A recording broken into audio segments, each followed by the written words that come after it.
I married Daniel when I was 22 years old. He was kind, funny, and very caring. We were young and full of dreams. We did not have much money, but we had love.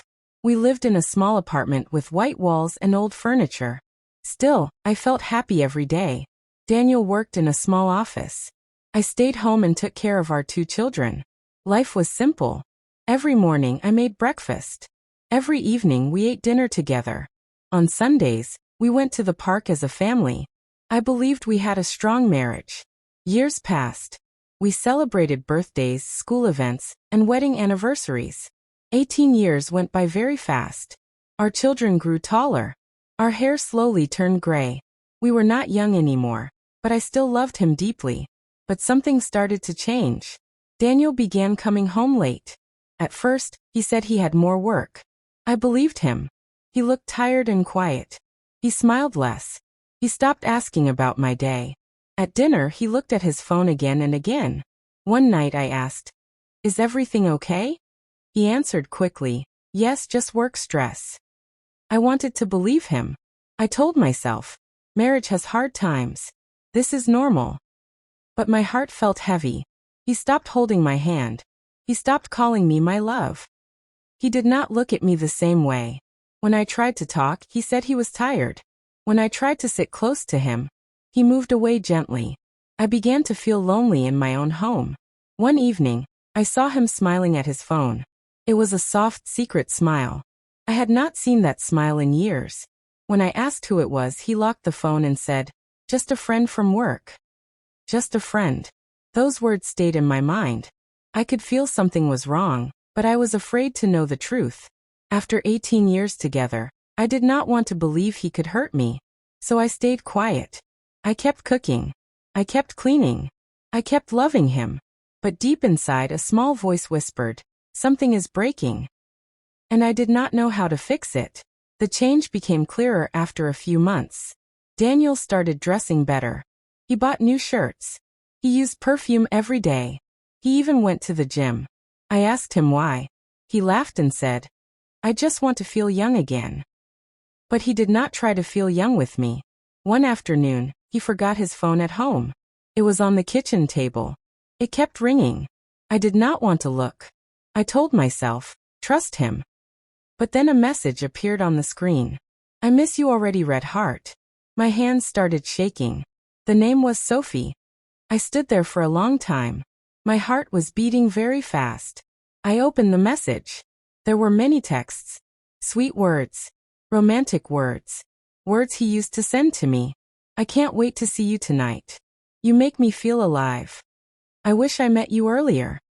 18 years. 18 years of marriage. And now this. When Daniel came home, I was sitting on the sofa. The phone was on the table. He saw my face and understood immediately. "You read it?" he asked quietly. "Yes," I answered. My voice was shaking. He did not deny it. He did not fight. He just sat down and said, "It's not what you think."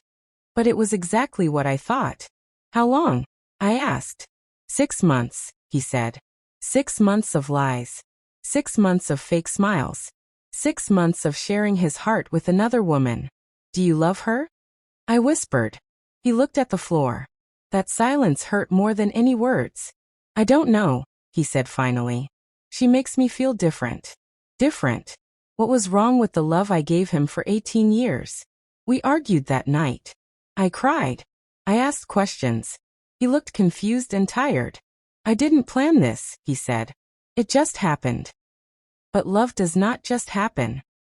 It grows with attention. And he gave that attention to someone else. That night, I could not sleep. I lay in bed next to a stranger. The man I trusted was no longer the same. In the dark, I realized something painful. The marriage I believed in was already broken. I just did not see it before. 2 weeks after our fight, Daniel told me he needed to talk. We sat at the kitchen table where we had shared thousands of meals. The room felt cold and quiet. "I can't continue like this," he said softly. I already knew what he would say. "I think I need to leave." Those words felt like a knife in my chest. "Leave?" I repeated. "Yes. I'm not happy. And it's not fair to you." Not fair. Was it fair to betray me? Was it fair to break our family? What about our children? I asked. They are grown now, he said. They will understand. But I did not understand. For 18 years, I built my life around him. I supported his dreams. I stayed when times were hard. I forgave his small mistakes. But this was not small. Do you love her? I asked again. He looked at me and said, yes. That was the final truth. I felt something inside me collapse. All the memories, our wedding day, our first home, our children's birth, ran through my mind like a movie. Was it all a lie? He packed his clothes that night. I watched him put 18 years into 2 suitcases. Before leaving, he stood near the door. I'm sorry, he said. Sorry cannot fix everything. Sorry cannot rebuild trust. Sorry cannot return lost time. When the door closed, the house became silent. The silence was loud. I walked into our bedroom and sat on the bed. His pillow was still warm. I cried for hours. I cried for the young girl who believed in forever. I cried for the wife who tried her best. I cried for the love that died slowly without my knowledge. After 18 years he left me. Just like that. And I was alone. The first weeks were the hardest. The house felt empty. Every corner reminded me of him. I woke up reaching for someone who was not there. But slowly something changed. I started thinking about myself. For years, I lived as a wife and a mother. I forgot the woman I was before marriage. I forgot my own dreams.